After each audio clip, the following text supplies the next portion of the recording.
Hello and welcome to Dinis Guarda Cities ABC YouTube podcast series.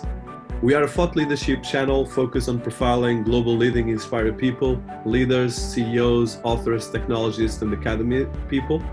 And we highlight ideas, products, inventions, software, books, and solutions and platforms that look at the multiple challenges and opportunities we face in our cities and nations and the advent of Society 5.0, digital transformation, 4AR, blockchain, fintech, IoT, smart cities, and a lot of other technology trends that are important to explain our society and our countries and our cities. So today we have our first guest and first person actually coming from Vietnam. That is a country that I like a lot and I've been having wonderful experiences over there. So Kieu My Doan, I hope I spell it right, also known as Kimiko. So she's a young digital transformational leader with a fantastic international proven track record of generating both interesting and international projects and as well business for startups and international companies across multiple industries. Kieu My Doan, as well as a passion to drive business growth, creating brand values and looking at ways of innovation across multiple industries and companies and sectors. So she's been working, especially in the startup ecosystem in Vietnam and Hanoi, but as well in Southeast Asia and as well in different countries and as well in Vietnam, Australia, Singapore, and Austria, which is kind of a bit all over the world. She's been as well focused on a journey that has created the platform YellowBlocks, that is a first consulting firm in Vietnam focused on emerging tech. And as well, she's been working with the global prestigious competition and marketing communication industry like the Young Lions for Cannes Lions in Vietnam, and as well a background in organizing and speaking in events and moderating in global technology and business marketing conference, including TechCrunch China, Vietnam Tech Fest, Hanoi Innovation Summit, and she also contributed in business and tech articles for Nip Cao Dao 2, Business Insider, E27, and in 2019, so last year, Kimiko was nominated as the top 20 young leaders in Australia, Vietnam for contributing to the open innovation ecosystem in Vietnam. Welcome to our podcast series. It's wonderful to have you here. Thank you so much for Dinis for inviting me. And wow, like that's a very lengthy introduction that you got for me. Thank you so much for researching on my profile. So I think like the motivation for me to be on this talk show is like actually because Dinis told me that most of the people would really like when remember about Vietnam is about the Vietnam War or like some movie that you watch. And I'm here today to present to you like the new phase and the new image of Vietnam as the next top destination for investment and for technology R&D. Completely. I'm actually quite excited because as I mentioned to you, we've been building actually offices over there and I've been actually going very often there and I love the country as well, both for natural and it's a beautiful country, very young as well. So I would like to start by, you're quite young, but a bit of your background and education. And I think just demystifying, I think when we don't know about countries, different cultures, there's a lot of different things. So Vietnam is close to China, it's close to Thailand, it's close to Malaysia, but it's a very specific country, very wonderful history and culture, but as well a very strong young population and education. So you are part of that young population that is the future of the country, and as well a leading economy, fast-growing economy. So if you could tell us about your background and how did you end up doing what you're doing right now? Okay, yeah, thank you. So a little bit about my background. So I was born in Ho Chi Minh City, which is one of the most developing region in Vietnam. It's the commercial city. Unlike Hanoi, is like our capital, but for Ho Chi Minh City, it's more like the hotbed for commercialization. So when I was 16 years old, I went to Finland to study high school, and also I stayed there for university. So actually, I had a dual degree in Bachelor of Science in telecommunications and also in computer science. When I went back to Vietnam 10 years ago, I was having kind of like the career switch after I have my MBA, and then I worked for the business and marketing industry. until recently, 5 years ago, I started to go back to the technology field. I think that is also a very good milestone because in Vietnam that time is the first year that we also recognized there was one e-commerce unicorn coming up in Vietnam, aka like not e-commerce, sorry, the VNG, one of the internet company that got into becoming unicorn, and we start to get more and more interest from other regions to come to Vietnam. So currently in Southeast Asia, after Indonesia, actually Vietnam is like the next hot destination for venture capitals, and especially for to take into account that we are a 100 million population country, and also like the young generation, we are like the most sought after. So my job here is that being like the bridge, being the super connector to connect like the potential investors and also like companies, startups or technology companies who want to expand into Vietnam markets. We provide the access, we consult like the market entry process, and also to do the pilot or demo and introduce them directly to the respective ministries. So currently I'm also like part of the Ministry of Science and Technology Council in Vietnam, Advantage Austria Council from Austrian government in Vietnam and Australian government. Wow, impressive and amazing as well, CV, and the fantastic energy that you feel. It's so. I want to start by asking. So you've been, well, quite young, but you've been doing already fantastic things, and as well a bridge quite international between actually growing up in Finland, like you just mentioned, but as well working with multiple countries. So let's say for someone that doesn't know anything about Vietnam and wants to know about the culture, about how it is to do business over there, as well the mentality. Can you just tell us a bit about that? So I think one word, if I have to talk about Vietnam, is full of opportunities. And this is like not from my thinking, but it's like from the observation.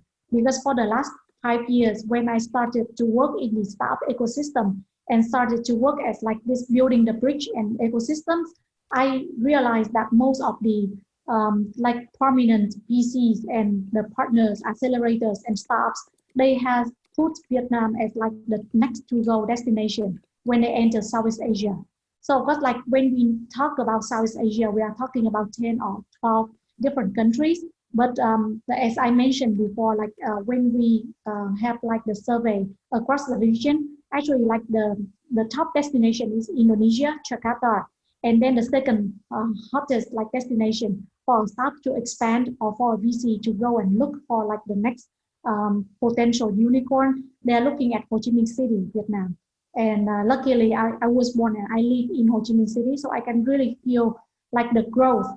It's not about like what we have as the legacy, but actually if you are here every day, you see like the speed of change is enormous, and like the growth and the opportunities given that like this is now the upcoming destination for the top VC and accelerators to come in and to bring their best knowledge and like mentorship to here. Like we see a very bustling population of startups. Of course, we know that there's a growth in terms of the economy, and the benchmarks are really very impressive. And as well, even the way you've been handling COVID, which is quite exemplary around the world. So from perspective of doing business, because of course it's a country that is quite well known, both in terms of media and culture, but not so well known, for instance, in terms of industries. You have, for instance, the retail fashion industry is kind of, I think, the second or third biggest country in terms of production in the world. There's a lot of industries that are really growing around Vietnam. So can you tell us a bit about that from your experience, both attracting international accelerators, but as well for people that are looking for eventually doing something in Vietnam? Yeah, that's a very interesting question. I think that you did a lot of research about our country. So I think that one thing I forgot to mention is like the reason why we have like such bustling growth is actually like for the last 3 years, I think for the last 10 years, our GDP has consistently grown at least like from 6 to 9% per year. And then like recently in the last 3 years, we officially like, you know, enter from low income to like the middle income country. So as you know, like the behavior, the consumer behavior is shifting.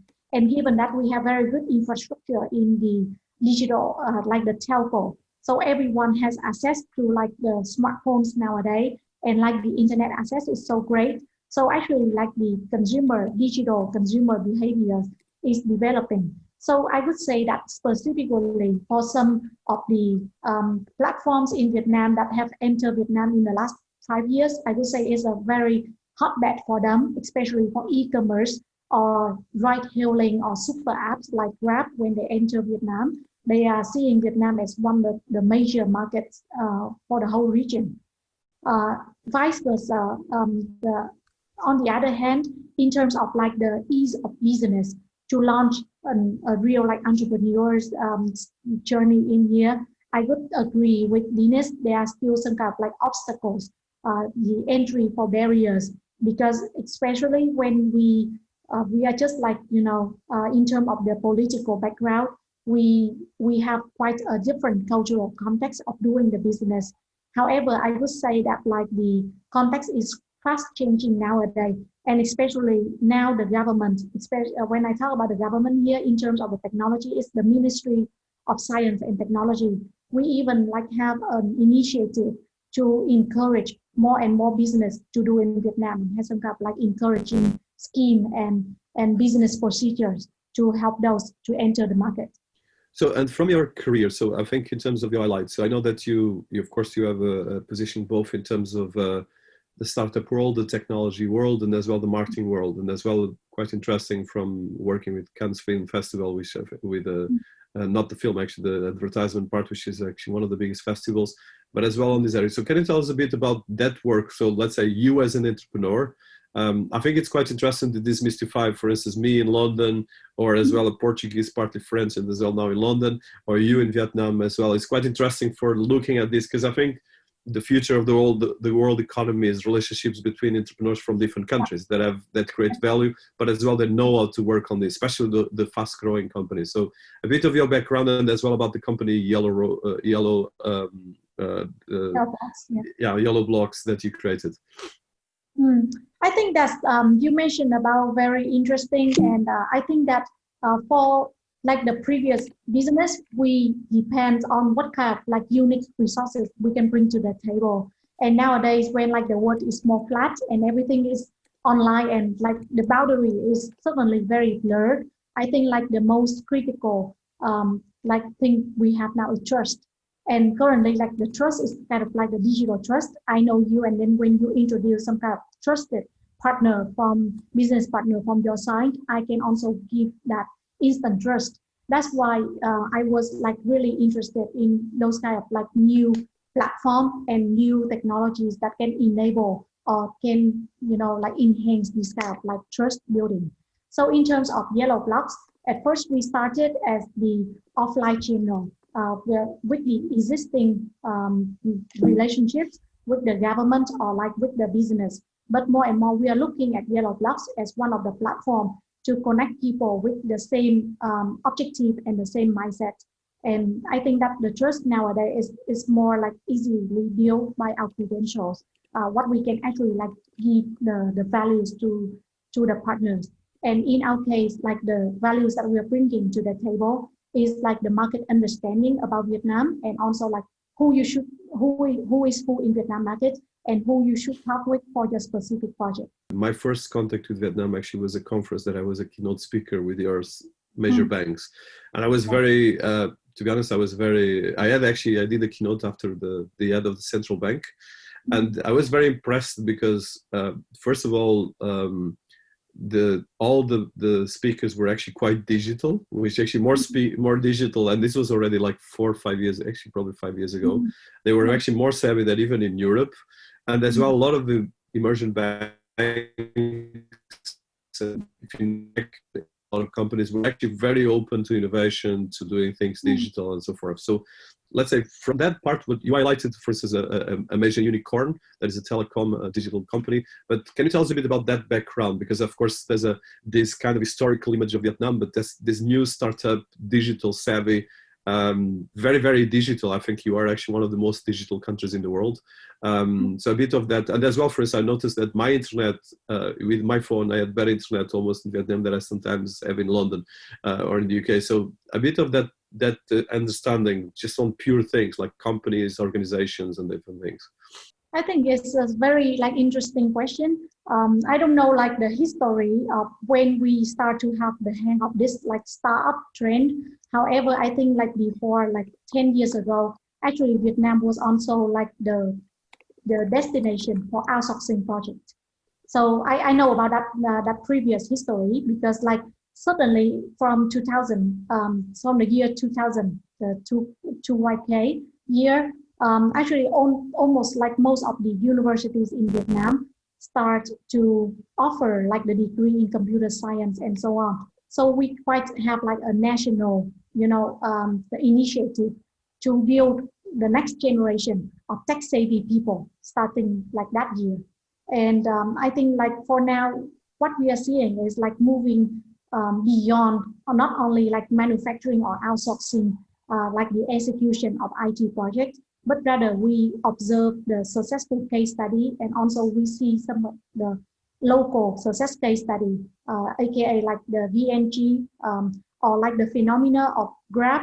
When they come to Vietnam, they were just like normal like startup that come into Vietnam and they introduce the new concept. But now like they are everywhere in like the daily operation of Vietnam people. So I think more and more like we have more access and we have like more relevant case study that we can see that actually like for the technology and R&D part, we are very confident. But how to translate that into like the application and commercialization? I think we are on the learning curve for that. Coming right now to your areas of expertise. So one of the things you've been doing is ambassador for emerging technologies and a lot of the fourth industrial revolution, blockchain, smart cities, and different things. So I know that Hanoi in particular is building a huge smart city project. There's a lot of massive cities being created in Vietnam. I was actually involved in some projects. So can you tell us about that? Because I think it's interesting because like you said, it's close to 100 million people population. I think around most of the population is around 20 to 30 years old, something like that. So very young. But in terms of these technologies, how do you see this in Japan, in Vietnam, sorry, and the relationship with the countries around Vietnam, but as well specific? I know, for instance, that Japan has actually a hub over there, a lot of business, but especially in your way and your work with emerging technologies. So talking about like the technology trend in Vietnam, I think the word digital transformation first appeared maybe 5 years ago, but like just recently for the last 2 years, the government of Vietnam, like now we put every focus, what we call is like the digital strategy for Vietnam, because we know that like we are entering the era of like very high population, 100 million people, and like the natural resources are running out, right? And we are already positioned ourselves at the next destination for high-tech manufacturing, like in addition to China. So I think that like in terms of like looking at the urbanization trend, the government also specified that we need to focus on like this industrial 4.0, the 4.0 trend. And the second one is that to look into smart city urbanization and also planning, industrial planning for that one. Because basically we see that 70% of the people are like now coming to the city every year. And there's no way that trend is reversed, at least in the next 5 or 10 years. So in terms of Ho Chi Minh City and Hanoi, which is like the two biggest cities right now, we are already running out of the space. And we are looking more like the existing zone that how can we restructure them and make them into more livable cities.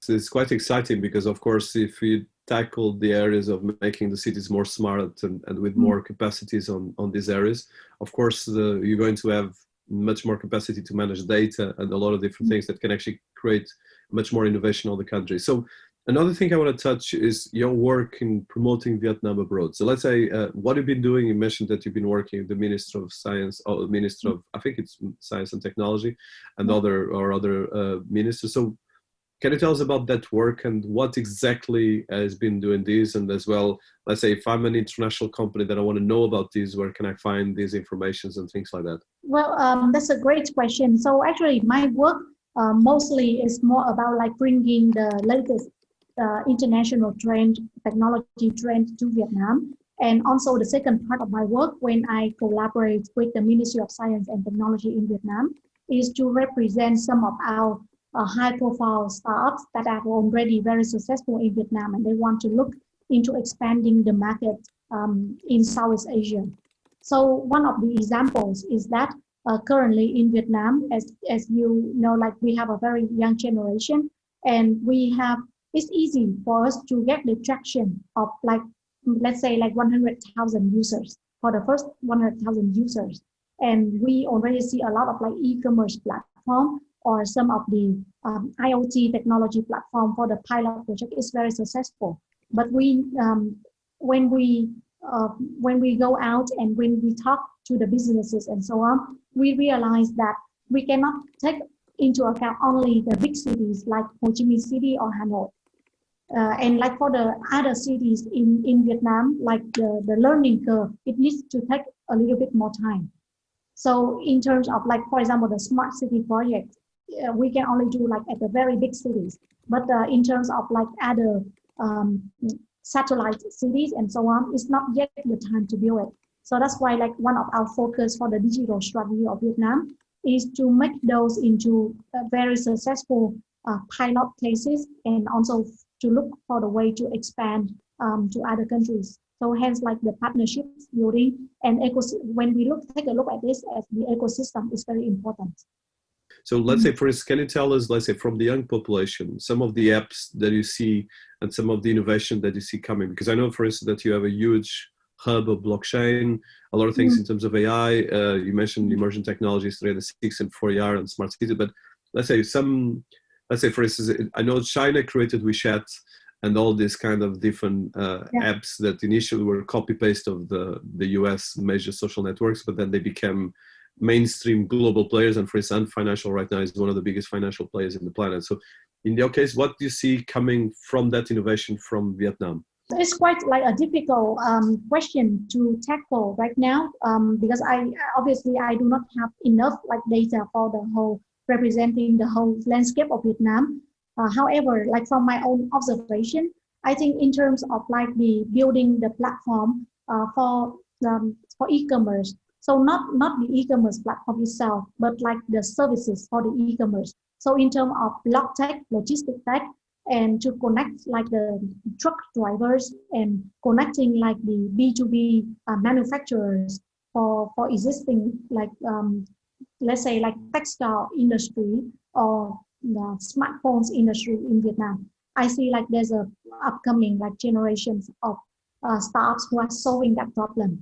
Second one is that in terms of the daily life of Vietnam, for example, one of the upcoming app is Giúp Việc. So it's kind of like the app that can connect you both O2O, like online to offline, to like a housekeeper and like connecting those guys. So it's quite like to solve like the daily problems of the urbanization issue, like of the upcoming smart city that we are solving. Or we see also like upcoming platforms like social commerce or KOL influencer platform or data management platform specifically for Vietnam market. Because when we talk about big data in Vietnam, I think the critical point is not about how to use big data, but we still at level 0 about like data collection and data standardization. So for now, I think most of the part about digital transformation in Vietnam is still stick to the very fundamental the infrastructure in terms of like standardization. The relationship between influencers, because of course the young population, and I know that you've been you mentioned just an app on that, but as well that relationship, because I know that is more and more important. So let's start with that one, if you can get us a bit of an especially from a perspective of the young population that you have over there. Yeah, I think that we as I mentioned before, like when we enter like the first time being like the middle income country, we see a lot of actually like there's a social economic gaps between like the city and like the non-cities population. And especially in the cities, then actually like they are catching up the trend of the regions like very quickly. And that's give like a rise of like influencers in entertainment industry. We see a lot of growth in like so for example, TikTok immediately take Vietnam as one of like the most critical markets when they enter Vietnam, and similarly to Facebook. So I think that for Facebook ads, Google ads, and TikTok, Vietnam is like one of the leading markets for them in Asia, like strategic market for them in Asia. That can represent you how important it is as like the digital consumer behavior in Vietnam. And I think I read about like a little bit about the background.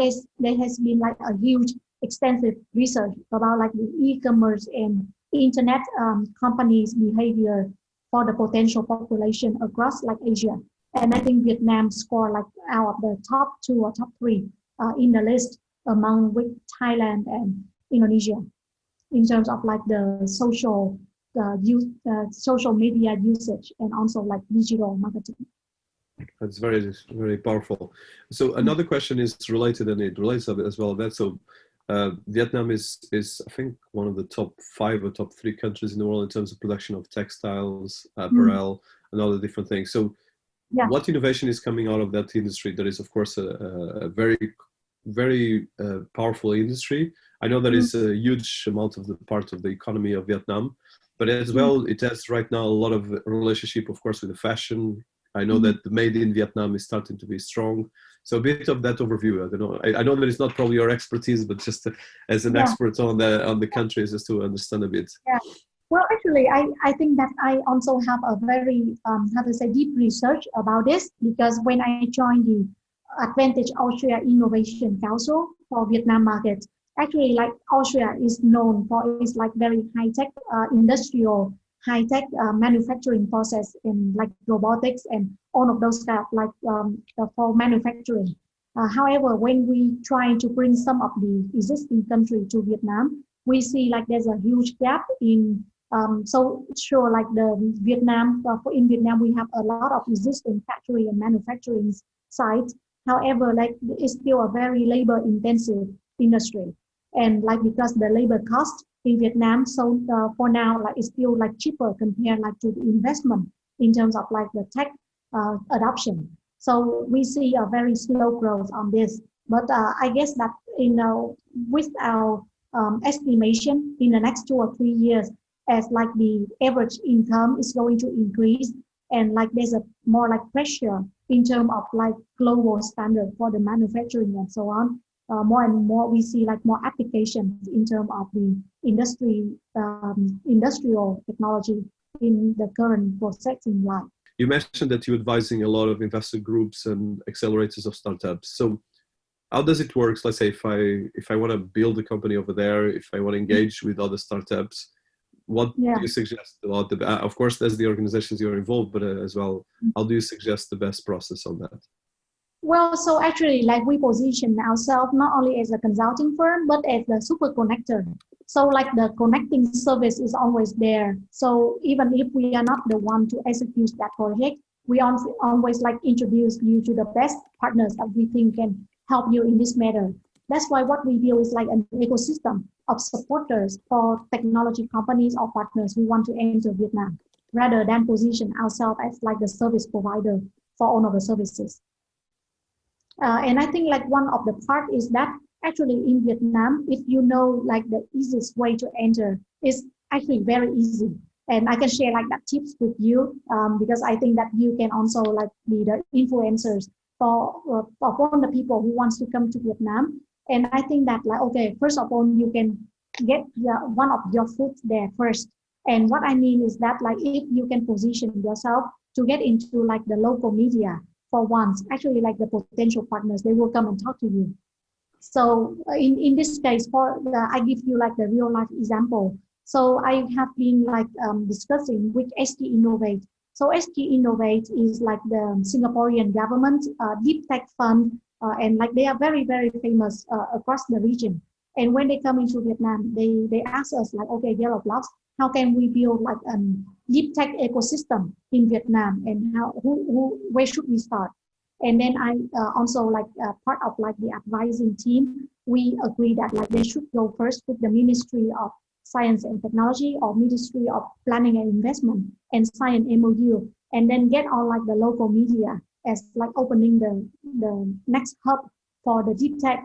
And at that time, not all of the people in Vietnam know what is deep tech and so on. But we start the conversation, and like soon enough, like most of the major universities and major corporates that are already knowing like what is deep tech going on in the world, they actually like come to ST Innovate and they ask like, okay, who should we can help you to bring you to Vietnam, to partner with you in Vietnam. So more or less, like just believe that actually there are people who are already researching and looking for the solutions that your company is trying to bring to Vietnam. The question is like just to bring those to the people who are looking for it. So you are working with a lot of very interesting organizations. I'll just mention some of them. Is ABCD Tech, the Quest Ventures. There is an accelerator. And ABC Tech is a playground for tech community. And then as well, Adventures Austria Vietnam, that you have been involved. And as well, I think, of course, with the Bng Group, which is quite a big conglomerate right now, focused more in technology industry. So can you tell us about these organizations? Because it's quite amazing vitality of these. And I don't know if you want to highlight any of them. Okay. Yeah, so I can share with you a bit about Bng Group, not on behalf of Bng Group, but as like the public information that you can easily find online. So actually, Bng Group is the biggest conglomerate in Vietnam. The valuation is around like $30 billion US. And we had like originally like the industry was in real estate. But however, for the last three years, we have repositioned ourselves as the leading technology and industrial and services conglomerate. So we put like very high focus in technology and industrial. So actually we were the first company in Vietnam that actually invested in a manufacturing site. We have our own like car automaker OEM. Our name is VinFast. And we also like build the biggest smartphone manufacturing site in Vietnam for VinSmart, our own like smartphone sub-brand. So you can see like Bng Group or like on the leading top 100 listed company in Vietnam, even though they come like from different industries or even from the bank. We are now putting more focus on the industrialization and digital transformation, because we know that the next trend and the next generation, the future is about technology. Last thing, and probably to wrap up, I don't know if you want to, let's say, what can we find more information about you? And as well, I know that you are involved in mentoring startup accelerators. They're super connected, like you mentioned, which I think is a great word for you. But as well, with the multiple different organizations. So let's say, where can we find that information about you? What websites do you highlight? Of course, we'll put this in the notes around the interview that is going to be distributed all over the internet. But just to understand a bit more. Well, I think that you can always ping me on LinkedIn, like with my name Kieu My Doan, and also like YellowBlocks.org. Although now I stay only as the investor to the company, but like they are young, the next young generation who are like building YellowBlocks as the super connectors. So you can always like connect with like by pinging us on the website or our LinkedIn. Well, it's been an honor. I think even for me, there's a lot of things that I will be contacting you, and I'm sure all the people that listen to us. So I wish you great success or continuous success, making a fantastic new narrative for that amazing country. And as well, thank you for having us in this time. Okay, thank you. Yes, thank you so much, Dinis. It's a great honor. And I hope next time when we meet physically, I can get like your autograph for IR book. No, will be the next one. I'll launch my next book over there. Oh, really? Wow, There's a new one coming. Thank you so much. Thank you.